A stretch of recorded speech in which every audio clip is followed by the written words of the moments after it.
A lot of credit to Kentucky. Obviously, they're a high-powered offensive team, and they came at us, and we didn't do a very good job of defending the basketball early in the game.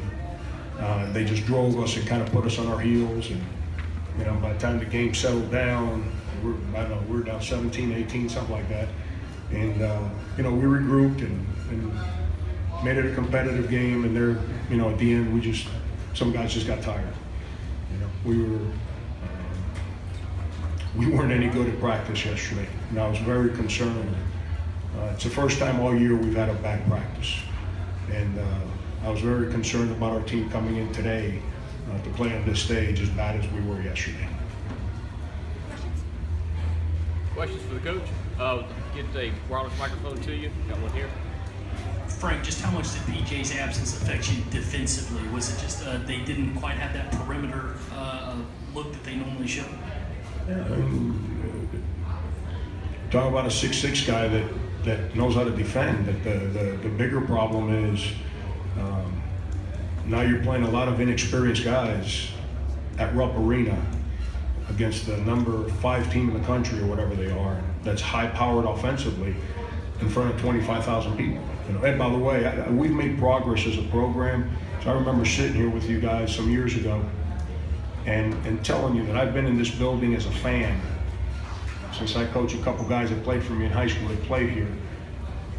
And the first time I ever heard this building quiet was when we were in here 3 years ago. We obviously have made progress because it was real loud in there today. But it's that's where you hurt, is you lose experience, and now you're throwing guys that are out there for the first time. And I can sit here, Sonny had the flu, he hasn't even practiced, and now he's got to play. Whatever, no excuse. They beat us. It is what it is. Frank, could you talk a little bit about the lift that Kentucky got from Willis and Hawkins off the bench today? Yeah, he always kills us. Willis always gets us, and we tried real hard to prepare for those corner threes, and my big guys didn't play any. They didn't play well today. We were bad yesterday in practice. I'm just telling you. I'm not trying to say that we gave him open shots. He made a couple tough ones, and give that kid credit. Upperclassman, making plays to help his team, always gets us. I knew we were not going to be defensively any good today, and we picked the wrong team to be bad on defense against. And we went to that zone and it kind of settled them down a little bit. Obviously, Fox going out of the game impacts them offensively, but then coming down the stretch, we had some bad breakdowns defensively, and gave them open shots, and give them credit. Willis, Monk, they're good players. They made them. Frank, you've mentioned a couple of times about the recent practice not being what you wanted. What was going on or not going on in that practice that told you this is not good? I have no idea. I have no idea. I wish I had a better answer for you, Jerry. No idea. It's the first time all year that we weren't any good. One thing I can say about our team this year is they since the summer, they've come in every single day and they've competed. They force each other to work. And yesterday,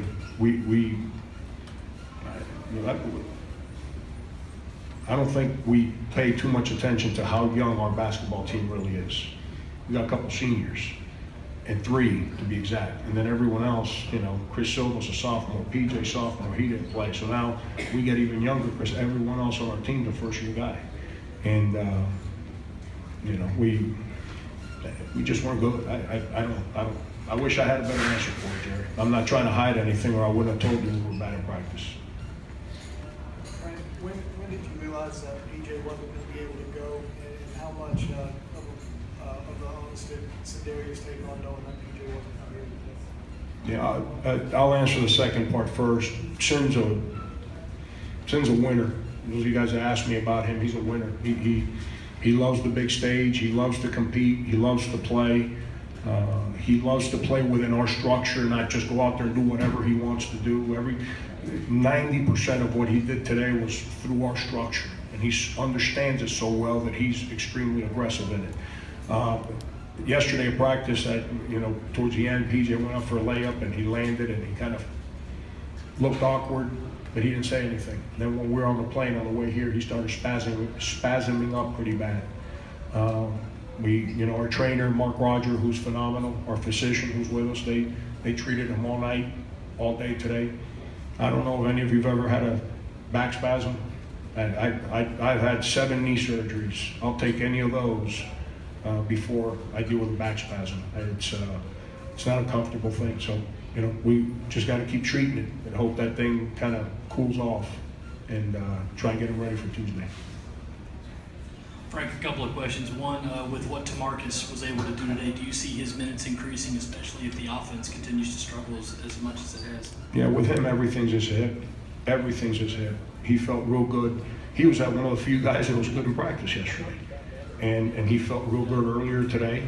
And I messed up. I should have played him earlier in the game. I tried to kind of stick with our rotation, and I should have just gone to him because he had a little pep in his step. And, I'm just telling you, this is a kid playing on one hip. That other hip, the way it's rebuilt, it's not meant for somebody to play college basketball, but he's got unbelievable courage, and so everything is managing him when his body feels right. And also with the week, you guys split. You got one at home. Didn't get this one today, obviously, but how good do you feel about the team's prospects in these next 12? Dave, you cover our team.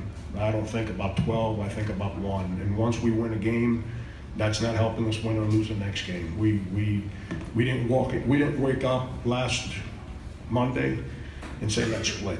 If we split, we had a great week. We woke up last Monday and said, let's go play Florida.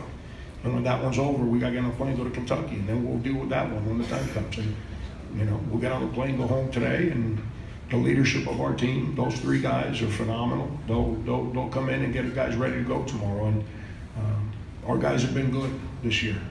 We've got a good basketball team. We weren't good yesterday, and we actually tried to be halfway decent today, which kind of got me excited.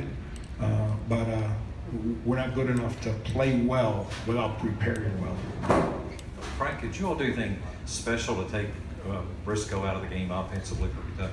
No, just, we didn't do a very good job on Monk, did we? What do you have? Yeah, that's 5 over his average. And that's one thing about us is we've been pretty good at taking people's leading scores and holding them down. We didn't do a very good job on Monk. I thought we were real bad on him actually, but he's a real good player. With Briscoe, I think what hurt him too is that he moved to point guard in the second half, and he wasn't off the ball where he was more in attack mode. But he made plays for him. I think he had 6 turnovers at halftime. I haven't even seen the final stat sheet. 6.5. Yeah, so he only had 1 in the second half, 4 assists. Monk got a lot of shots because of his play. I don't know their team. I'm not in their locker room. I don't ask Cal about his team. He and I speak about a lot, but we don't speak about each other's teams because we got to play each other. It seems to me that he's the kind of the backbone of that basketball team. He's the guy that makes everyone go. That's just my opinion as an outsider. And I think he did that for them. He kept them in place. When we made that push, he's the one that kind of regathered them and, made the adjustment to point guard in the second half and worked out for them. Frank, Kentucky likes to obviously play a fast-paced game. Do you think you guys were able to slow it down enough to where you had a chance? And then what do you think of Rakeem's first start, especially on this big stage? Yeah, we weren't trying to play slow. That's not what we do. If I would have walked into practice and told our guys we're playing slow, they would freak out. They said, "Oh, this guy don't believe we can win." We took more shots than they did. They made 3 more threes than us. They made several layups more than us. Early in the game, we were just on our heels a little bit. That's the first 8 minutes of the game. That's where, they're too good offensively to come back from so far from behind, because eventually they're going to make another run. And, Rakeem, he was nervous. It is what it is. He settled down, played better in the second half. But like freshmen, they get wrapped up in the moment. And he had some missed assignments on offense. And then offensively, it's not like he was trying to line up and guard a guy that plays like me. He's trying to guard like some real good players. And once he settled down, he played better. I thought he was real nervous early in the game. Frank Sindarius kind of got off to a slow start scoring-wise, but then really picked it up. Was there something there, do you think, that got it going? He's our guy. He's our, you know, Jared, when we lost those 3 games without him, he's our guy. He is the guy on our basketball team. He's the guy that gets to the line. He's the guy that can post. He's the guy that can shoot. We play him at the 1, the 2, the 3, and the 4. He's our guy, and he's the guy that has that brings the toughness to our basketball team. He's the guy that brings the demeanor. He's